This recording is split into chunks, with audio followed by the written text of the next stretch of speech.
CM Revanth Reddy ప్రజలు ఎన్నుకున్న ముఖ్యమంత్రి కాదు, ఢిల్లీ నుంచి మేనేజ్మెంట్ కోటాలు ఎన్నికైన ముఖ్యమంత్రి అని విమర్శించారు బీఆర్ఎస్ వర్కింగ్ ప్రెసిడెంట్ కేటీఆర్.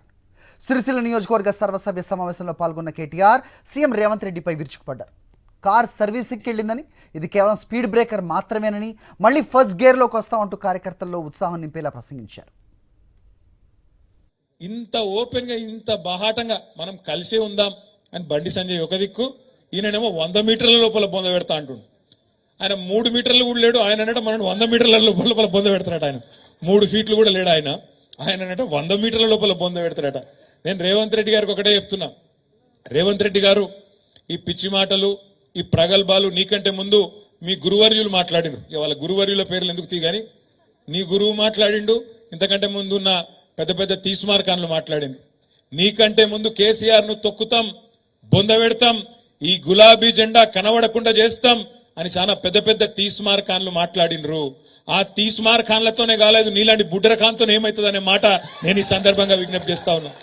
నీ అసొంటోళ్ళు మస్తుగా వస్తారు పోతారు. కాలం కలిసి వస్తే వానపాములు కూడా నాగుపాములై బుసలు కొడతాయి.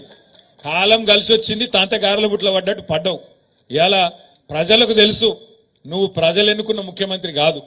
ఢిల్లీ ద్వారా మేనేజ్మెంట్ కోటాలో ఢిల్లీని మేనేజ్ చేసుకొని మాణిక్యం ఠాగూర్కు 50 కోట్లు ఇచ్చి వీని చెవుల ఊది వాని చెవుల ఊది నలుగురు నువ్వు పోగేసుకొని ఢిల్లీకి వెళ్ళి ఆడికెళ్ళి మేనేజ్మెంట్ తీసుకొని తెచ్చుకున్న పదవి తప్ప ప్రజలందరూ కలిసి కూడబలుకొని నిన్నేం ఎన్నుకోలేదు. ముమ్మాటికి ఎన్నటికీ నువ్వు కేసీఆర్ గారి కాలు గోరుకు కూడా సరిపోవు రేవంత్ రెడ్డి అనే మాట నేను విజ్ఞప్తి చేస్తా ఉన్నా.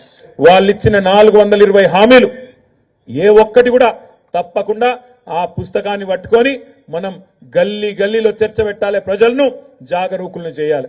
అందుకే నేను మిమ్మల్ని అందరినీ కోరేది, ఏమీ నష్టం జరగలేదు.